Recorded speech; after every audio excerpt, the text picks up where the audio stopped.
kulanti wacan oo wanaagsan daawadayaal ku soo dhawaada dalka media qodobada maanta aad ku daawan doontaan waxa uu dooroon Madaxweyne Farmaajo oo ka hadlay hadalkii ka soo baxay wasaaradda arrimaha dibadda ee dalka Itoobiya xildhibaan xidiga qorshihii la doonayay in lagu dilo madaxtooyada Jubbaland ayaa soo abaabulay wariye Cali Aadan Muumin oo Muqdisho lagu xiray iyo sababta ka dambeysay xarigiisa kooxda Madaxweyne oo shabaab dagaal xooggan ku qaaday kana qabsaday deegaan ay al-shabaab hore u maamuli jireen kadibna halkaasi ku dilay sargaal ka tirsan al-shabaab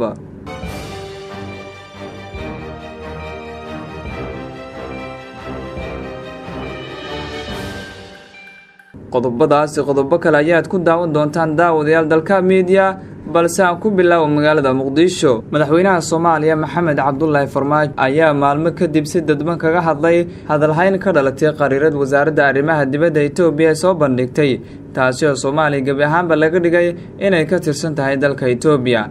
madaxweyne Farmaajo isagoo la hadlayay jaaliyadda dalka Koonfur Afrika ayuu ka hadlay hadalhaynta ku aadan in dawladda Itoobiya ay doonayso inay qaadato Soomaaliya mararka qaar waxaad maqlaysaa kuwa dhahaya dhulkeena dawlad Hiblaayo ayaa qaadanaysa war sidee adiga oo nool dhulkaaga loo qaadanaya adiga hadaad isdhiibto ama aad dhimato waa la qaadanaya laakiin adiga oo nool maya war ha isdhiibin kalsooni lahaada ayuu yiri madaxweynaha Soomaaliya Maxamed Cabdullaahi Farmaajo mar waxa maqlaysaa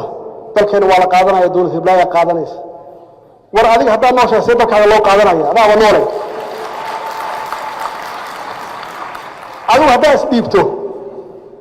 ama aad dhimato waa sax waa la qaadan dalkaaga dalka dal fiican weey laakiin hadaa soo taagan tahay Soomaali waxeeda qofkii u yimaada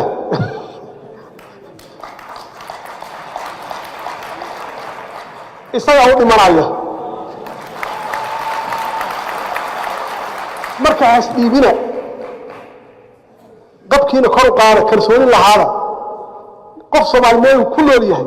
dalkiis lama qaadan waa jiraan dad Soomaali ah oo la adeegsado waa jiraan oo shay adeegsado waa jiraan dadkaas hal meel aan uga soo wareejisano waliba waa jireen wax cusub maaha hal meel aan uga soo wareejisano dalkeena dal kale malihin isagaan leenahay isagaan ku dhalanay isagaan ku dhimanayna qof walba waqtigiisa dhaafayna ma jiro marka niyada khayr u sheega in malaqi karta malaha dacar Soomaaliya dacar oo la hadlay jaaliyadda Soomaaliyeed ee Koonfur Afrika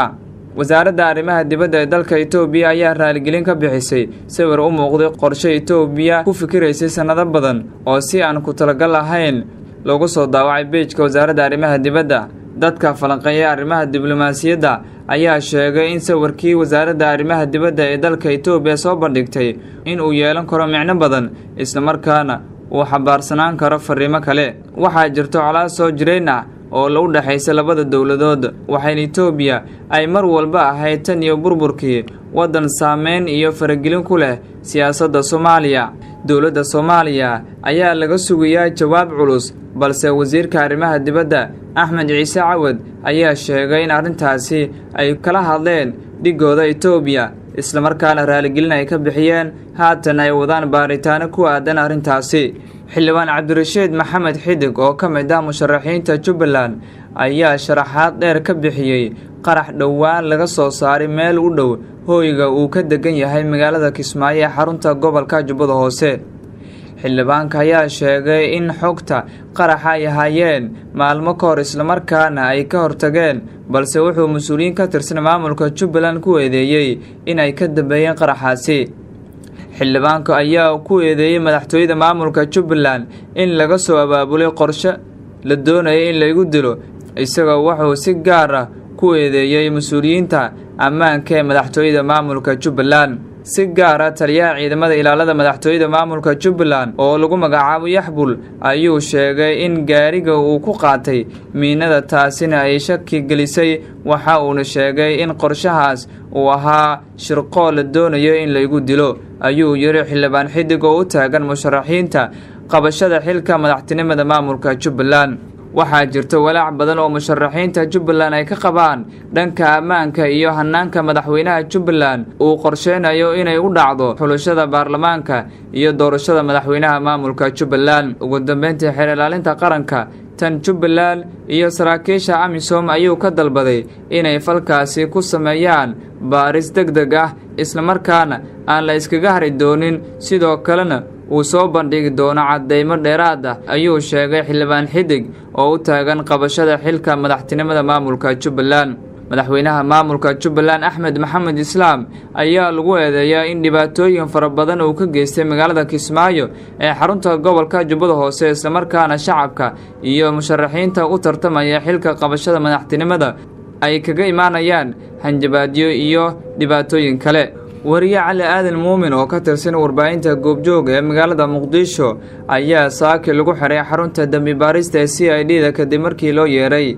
Cali Aadan Muumin ayaa shalay la soo gaarsiiyay warqad loogu dalbanayay inuu xarunta yimaado waxaana markii uu saaki xarunta CID tagay lagu wargeliyay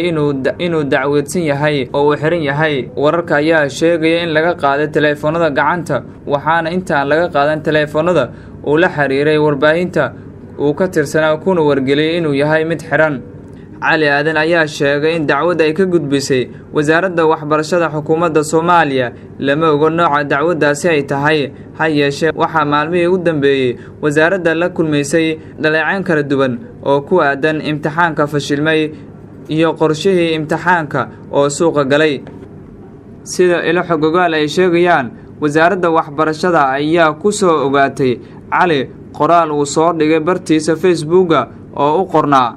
waxaa hadda gacantayda ku jira nuqul ka mid ah imtixaanka biri la galayo ee dawladda oo la ii soo diray anigoo ka fogaanaya in aan hareer maro awaamiirta booliis ayaan ka baaqsaday inaan halkaan idinkula wadaago.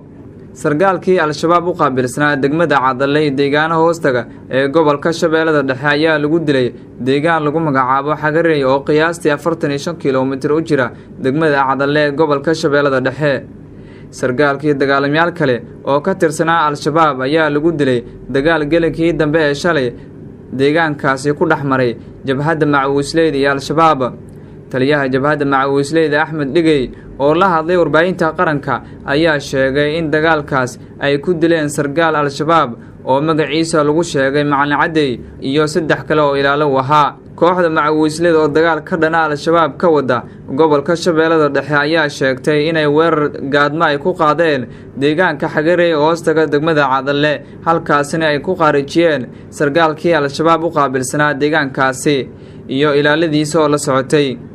al-shabaab ayaa waxay wajahayaan dhibaatooyin fara badan oo kaga imaanaysa dadka deegaanka kadib markii dagaal xooggan ay ku qaadeen dadka deegaanka oo isxilqaamay fariisimo al-shabaab ay ku leeyihiin gobolka Shabeellada Dhexe isla markaana deegaano fara badan ay kala wareegeen dadka deegaanka dagaalamayaasha al-shabaab oo cabsi badan ka qaba hadda dadka deegaanka inay ku kacaan. guud ahaan intaas ayaan ku soo gabagabeynayaa daawadayaal warkii aad ka daawanayseen dalka media intaan warkaan oo kale ku kulmi doono sidaas iyo nabadgelyo.